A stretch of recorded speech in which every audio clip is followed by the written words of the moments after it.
ਤੇ ਫਿਰ ਮੈਂ ਹੁਣੇ ਸਾਰੇ ਬਾਜ਼ਾਰ ਨੂੰ ਇਹ ਵਿਖਾਣਾ ਚਾਹਨਾ ਆਪਣੇ ਹੱਥਾਂ ਨਾਲ ਮਾਲ ਚੁੱਕ ਕੇ ਓਏ ਮੇਰੇ ਬੋਝ ਚ ਪਾਣ। ਇਹ ਤੇ ਗੱਲ ਹੀ ਕੋਈ ਨਹੀਂ। ਚੱਲ अस्सलाम वालेकुम नादीन, हंसते रहो वसते रहो। मैं तरक सानी ते तुसी वेख रहे हो मेरा यूट्यूब चैनल रैबर इंटरटेनमेंट प्लस। अज बड़ी ही जबरदस्त सुपर दुपर हिट फिल्म लैके तुहाडी खिदमत विच हाजिर हो रहे हैं और सुल्तान राई और यूसुफ खान की मुश्तरका फिल्म है। उस फिल्म का नाम है शरीफ बदमाश। 11 जुलाई 1975 बरोज जुमा रिलीज होने वाली एक रंगीन पंजाबी म्यूजिकल फिल्म। इस फिल्म की ना सिर्फ कहानी बड़ी शानदार है बल्कि इसका म्यूजिक ही बड़ा जड़ा बेहतरीन है। और इस फिल्म ने लाहौर के अंदर 154 हफ्ते करके डायमंड जुबली और कराची के अंदर 52 हफ्ते चल के गोल्डन जुबली का एजाज हासिल किया है।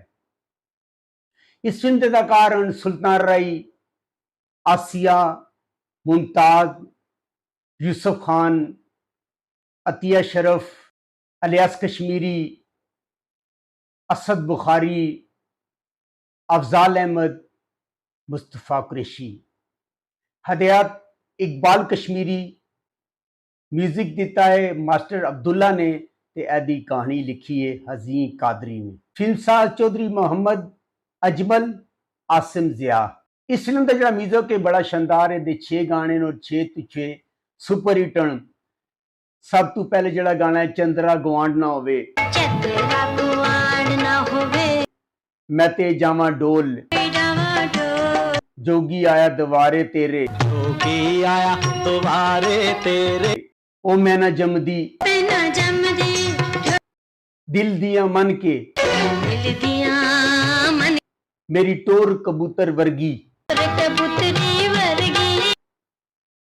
और इस फिल्म के अंदर टाइटल रोल अदाकार यूसुफ खान और सुल्तान राई ने अदा किया है।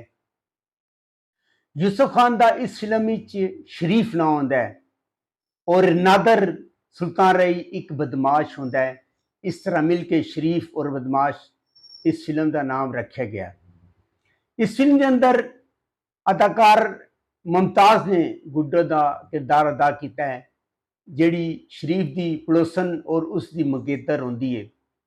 और गुड्डो जी है तुसी आम पिंड थावां देखा होगा कि एक चौक च एक तंदूर होंदा है और तंदूर ते रोटियां लगाने वाली एक औरत होंदी है। इस तरह गुड्डो ते ओदी मां अतिया शरफ तंदूर दा काम करदियां।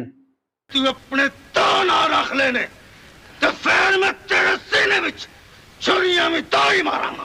सब बहादुर अपने सिपाहियों। और आसिया ने इस फिल्म के अंदर बाली का किरदार अदा किया है, जिहड़ी कि नादर की मंगेतर होंदी है।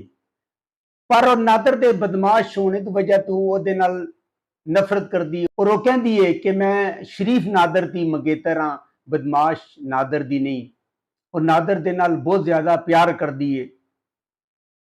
और मुस्तफ़ा कुरैशी और अफजाल अहमद ने इस फिल्म के अंदर जग्गू ते मंगू का किरदार अदा किया है। और उन्हों का एक भरा होंदा असद बुखारी और उन्होंने एक भैन भी होंदी है। 3 भरा ते एक भैन जिहड़ी होंदे ने। और जग्गू और मंगू इलाके के बदमाश होंदे, लेकिन नादर उन्होंने तो उपर लेवल का बदमाश होंदा है जिहड़ा उन्होंने भी नत्थ पा के रखता है। जग्गू और मंगू लड़ाई के नाल हर काम करना चाहते हैं, जबकि असद बुखारी जिहड़ा होंदा है वो कहता है कि हर काम जिहड़ा सियासत नाल करना चाहिए, ताकत के बजाय वो सियासत इस्तेमाल करने का कायल होंदा है। और इस फिल्म के अंदर मुनव्वर ज़रीफ ने मने का किरदार अदा किया है। इस फिल्म के 2 पोर्शन चलते हैं, एक सुल्तान राई और यूसुफ खान का होंदा है और एक पोर्शन जिहड़ा मन्ना जिहड़ा होंदा है अफजाल अहमद और मुस्तफ़ा कुरैशी की भैन दे नाल प्यार करता है।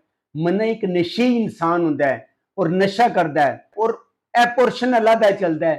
मुनव्वर ज़रीफ ने कॉमेडी पोर्शन के बड़ा ही जबरदस्त काम किया है और वो सीन बड़ा ही जबरदस्त होंदा है जदों मुनव्वर ज़रीफ ने जग्गू ते मंगू मार के सुट देंदे ने, उन्हें कबर ही दफन कर देंदे ने। जिहड़ा मन्ना होंदा है वो कबर चों कफन समेत बाहर आ जाता है और बड़ी ही जबरदस्त उसने कॉमेडी का मुजाहरा किया है। जिस मकान के अंदर शरीफ रह रहा होंदा है उहदे तनाज़े उत्ते नादर ते शरीफ की दुश्मनी का आगाज होंदा है। जग्गू ते मंगू ऐसी सियासत चलते हैं कि वो दोनों जेल चले जाते हैं और जेल ही उन्होंने दुश्मनी होती है, बड़े एक दूसरे सख्त दुश्मन होंगे हैं।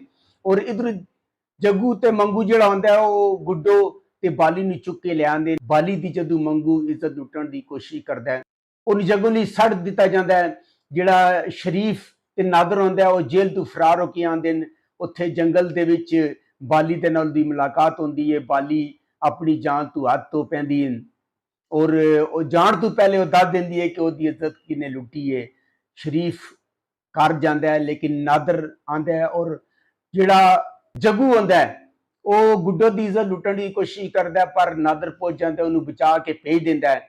और उस चौक जिस चौक उन्हें मकान खाली करवाया होंदा है सारिਆਂ ਨੂੰ इकट्ठा करता है नादर और सारिਆਂ ਨੂੰ मार देता है और खुद भी मर जाता है। अगर तुहानू मेरी मालूमात अच्छी लगी हो मेरे चैनल को लाइक करो, सब्सक्राइब करो ते शेयर करो ते नेक्स्ट वीडियो तक रब राखा।